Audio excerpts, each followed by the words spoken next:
नमस्कार प्रिय विद्यार्थियों। योगाभ्यास के लिए क्या है विशेष नियम। ये वीडियो सभी योगाभ्यासियों के लिए दिशा निर्देशन के रूप में बनाई गई है। जो विद्यार्थी योग सीखना चाहते हैं या अभ्यास करते हैं उनको सबसे पहले इन बातों को जान लेना बहुत ज़रूरी है। कहीं हम योगाभ्यास गलत तो नहीं कर रहे। स्थान, काल और वातावरण कैसा हो, क्या करें क्या न करें, यानी इन सभी बातों को हम इस वीडियो के माध्यम से जानेंगे। ये बहुत ही महत्वपूर्ण है आप सब के लिए, सभी इसको ध्यान से देखिए। सबसे पहले जो नियम आ रहा है वह है योगाभ्यास और प्राणायाम के लिए सर्वोत्तम समय ब्रह्म मुहूर्त एवं उषा काल माना गया है। ब्रह्म मुहूर्त का तात्पर्य क्या है, इसको थोड़ा समझिए। ब्रह्म मुहूर्त यानी सूर्योदय जब भी होता है उससे 2 घंटे का पहले का समय वह ब्रह्म मुहूर्त काल कहलाएगा। उषा काल क्या है? उषा काल वह है जब सूर्योदय होता है, सूर्योदय के साथ साथ भूमि पर हल्की हल्की नमी रहती है। आप देखते हो घास के ऊपर हल्की हल्की बूंदें रहती हैं। जब तक हैं वो एक उषा काल का समय कहलाएगा। यानी ब्रह्म मुहूर्त या उषा काल, इन दोनों में से कोई भी समय हो वो योग अभ्यास के लिए सर्वोत्तम माना गया है सायंकाल की अपेक्षा। अगला जो अभ्यास है, अगला योगाभ्यास हमेशा स्वच्छ, खुली एवं हवादार स्थान पर ही करें। यानी हवादार जगह पर करें, ये सबको मालूम है। बिल्कुल साफ सुथरा स्थान होना चाहिए जहां हम योग अभ्यास करते हैं, स्वच्छ हो, खुली हवा हो, वहीं पर योगाभ्यास करना चाहिए। अगला नियम है कि हमें कहाँ करना। प्रथमतः योगाभ्यास किसी भी योग शिक्षक के सानिध्य में, अपने आप स्वयं नहीं करना, कहीं देख करके किसी योग के सानिध्य में, आसपास में अपने जहाँ रहते हैं वहीं कोई भी हो उसके निर्देशन में आप योगाभ्यास का अभ्यास करें, उसके बाद आप स्वयं कर सकते हैं। अगली शर्त है कि जब भी आप योगाभ्यास करते हैं तो उसके अंदर शौच आदि क्रिया से निवृत्त होकर करना। शौच आदि क्रिया यानी आप यानी आप जो भी नियमित कर्म करते हैं, शौच का मतलब हुआ आप लेटरिंग आदि सब करके ही योगाभ्यास करें। ऐसा नहीं पेट में आपका भी मल जमा हुआ है फिर आप योगाभ्यास करते हैं तो उसका भी परिणाम अच्छा नहीं मिलने वाला। अगला शर्त इसके अंदर आता है कि आपको जहां आप योगाभ्यास कर रहे हैं वह स्थान समतल होना चाहिए। उबड़ खाबड़, ऊंचा नीचा ऐसा स्थान न हो। जहां आप योग अभ्यास करते हैं वो स्थान समतल होना चाहिए। अगली शर्त इसके अंदर आती है कि आपका योगाभ्यास करते समय आप कंबल या फिर चद्दर, मोटी चद्दर का प्रयोग करें। कंबल या मोटी चद्दर का ही प्रयोग आप करें। इसके अतिरिक्त आप क्या करें, वहाँ पर अभ्यास के समय वस्त्र सूती, ढीले एवं सुविधाजनक ही धारण करें। आपके कपड़े ढीले होने चाहिए, सूती होने चाहिए, बहुत ज़्यादा टाइट ना हो, बहुत ज़्यादा ऐसे बटन वाले कपड़े जैसे अपन शर्ट पहन के अभ्यास करते हैं तो वो भी ऐसा नहीं होना चाहिए। बिल्कुल एक हवा आपका अंदर प्राण जो निकलता है वो बिल्कुल आवागमन उसका स्वच्छ होना चाहिए, अच्छे से हो। ऐसा नहीं कि आप घड़ी पहन के कर रहे हैं, कड़ा पहन के कर रहे हैं, कोई भी आभूषण धारण करके कर रहे हैं, ऐसा नहीं। बिल्कुल हल्के फुल्के कपड़े आपने पहन के अभ्यास करना है। अगला जो नियम आता है इसमें वह है योग साधक का अभ्यास करते समय मुख पूर्व या फिर आपका उत्तरमुखी होना चाहिए। ये एक विशेष थोड़ा अलग बात है कि हमारा सूर्योदय की तरफ ही मुख होना चाहिए या उत्तरमुखी, जहाँ हिमालय जो सरोवर है उसकी तरफ हमें मुख करना है, जिससे हमें एक अच्छी एक ऊर्जा हमें प्राप्त होती रहे, जो हमारा मनोबल भी है और एकाग्रता है और आत्मबल को बढ़ाती है। अगला जो नियम है वह ये है कि जब भी अभ्यास करें साधक तो चुस्त कच्छा कहा यहाँ पर, यानी आप लंगोट धारण कर सकते हैं, जो आज के समय में जो सभी ट्रेनर पहनते हैं स्पोर्टर एक यूज़ होता है वो पहन सकते हैं, तो उसको बहुत ज़रूरी है। नहीं तो भविष्य में यानी आने वाले समय में हर्निया एक रोग होता है और बहुत सारे रोग आ सकते हैं आपको। नियमित यदि हम अभ्यास करते हैं, कूदना होता है, तो आपके जो वृषण है बार बार हिलने से भी उसके अंदर पानी का भरना, हर्निया जैसे रोगों का उसमें समस्याएं उत्पन्न हो सकती है भविष्य में। तो हमें चुस्ती चाहिए तो एक पूरा कटी कमर को बांध के ही अभ्यास करना है। अगला जो अभ्यास है उसमें कक्ष में अभ्यास करें। यदि आपने घर पर कर रहे हैं, अपने कमरे में कर रहे हैं, तो अपनी खिड़कियों उसकी खोल दें कमरे की, और 1 घंटे पहले कम से कम उसमें घी का दीपक जला दें, जिससे आपका वहाँ का वातावरण है हवा का स्वच्छ बन जाए और उसमें कोई ऐसी गंदगी है, कोई ऐसे विजातीय द्रव्य हैं यानी बैक्टीरियाज हैं, वो सब वहाँ से चले जाएं। इसके अतिरिक्त आप में क्या ध्यान रखना, किसी भी आसन को करते समय जबरदस्ती बिल्कुल नहीं करनी। अपनी क्षमता से थोड़ा कम, क्षमता से भी थोड़ा कम करना ज़्यादा लाभदायक रहेगा। ऐसा ध्यान रखना है कि हम बहुत ज़्यादा बल का प्रयोग नहीं करना, जितना हो उतना ही करना, पर थोड़ा सा अपनी क्षमता से जितना होता उसे थोड़ा सा ज़्यादा करने की कोशिश करें, बहुत ज़बरदस्ती बिल्कुल नहीं करनी। अगला नियम है, योगाभ्यास करते समय आप प्राकृतिक ध्वनि, जहाँ ये दिया है प्राकृतिक ध्वनि का मतलब है आप कोई भी ऐसा वाद्य, कोई इंस्ट्रूमेंटल आप म्यूज़िक है, ऐसा कोई संगीत है, यदि आप प्राकृतिक गोद में यदि बाहर बैठ के करते हैं तो वहाँ वैसे ही पक्षियों की चहचहाट होती है, तो वो स्थान आप चयन करें जहाँ है, जिसमें आप नदियों का किनारा है, जहाँ झरनों की ध्वनि आ रही है मंद मंद, सुबह सुबह आप देखते हैं, तो वो स्थान सबसे उत्तम स्थान माना गया है। अगला अभ्यास जैसे करते हैं तो उसमें प्रत्येक ध्वनि यानी अत्यधिक ध्वनि कहा, यानी ऐसा स्थान चयन ना करें जहाँ बहुत ज़्यादा ध्वनि हो, और दूसरा वह स्थान धुएं आदि से मुक्त होना चाहिए। ऐसा ना हो कि वहाँ पर ध्वनि भी आ रही है, धुआं भी उठ रहा है, वहाँ अभ्यास नहीं करना, मना किया। यानी ऐसा बहुत ज़्यादा ट्रैफिक वाले स्थान के आसपास में, वहाँ कोई बस स्टैंड बना हुआ है या रेलवे स्टेशन है, या आप ऐसी जगह कर रहे हैं रोड के किनारे, तो या फिर ऐसे स्थान है जहाँ धुआं उठ रहा है, तो उससे आप बचना चाहिए। अगला इसमें नियम है, योगाभ्यास के समय श्वास प्रश्वास यानी श्वास ले रहे हैं और श्वास जब छोड़ रहे हैं तो उनमें आपकी जागरूकता बनी रहे प्रत्येक श्वास प्रश्वास के आवागमन पर, और साथ ही साथ मुख से श्वास न लेकर के नाक से लेना है श्वास।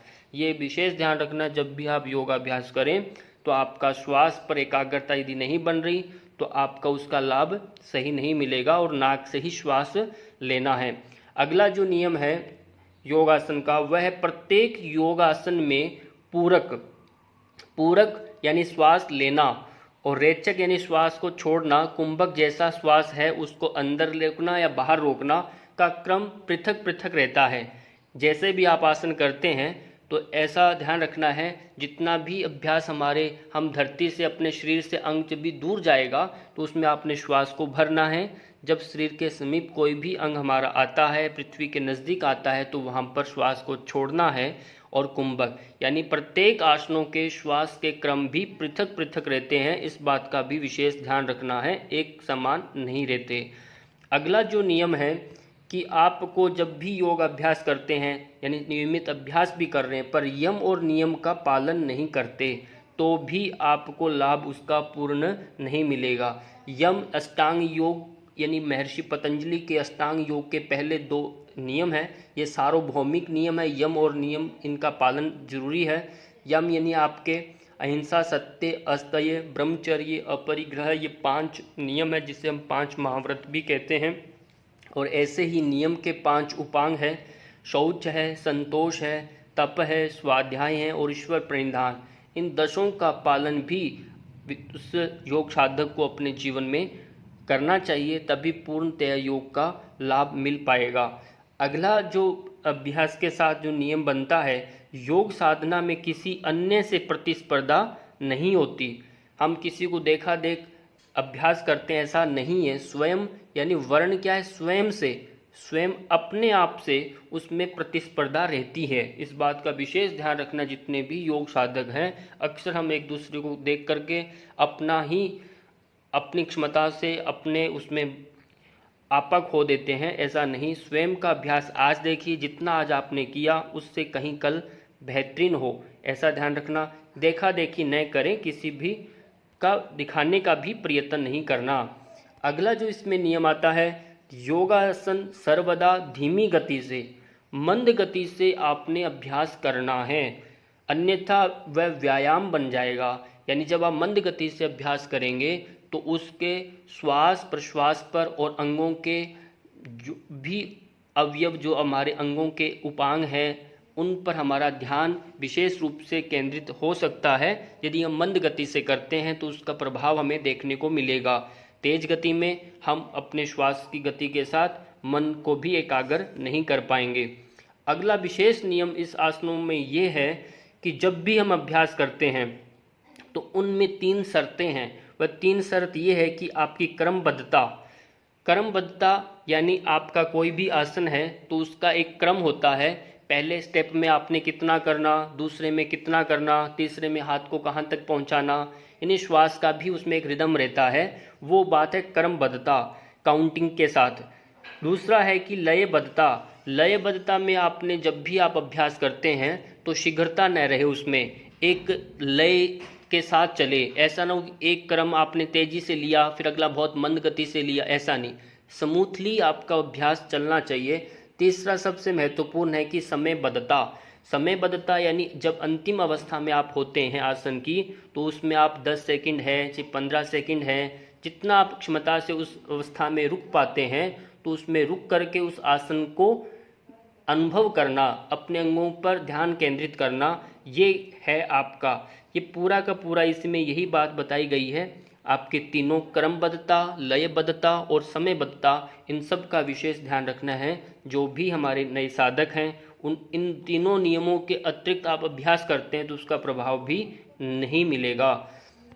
अब अगला नियम है, आसन के दौरान अपनी आंखें खुली रहें। यानी प्रारंभिक अवस्था में जितने भी साधक होते हैं तो उनको अपनी आंखें खोल के रखनी है। अभी वह सीख रहे हैं, लर्निंग प्रोसेस में वो अपना आंखों को खोल के रखें, ताकि हमें पूर्ण सिद्धता जब हो जाए तब आप आंखें बंद करें, उसको फिर दूसरी तरह से अनुभव कर सकते हैं। पर प्रारंभ में आपको आंखें खोल के ही रखनी है। अगला नियम जो है वह ये, अभ्यास के समय मौन का अभ्यास करें।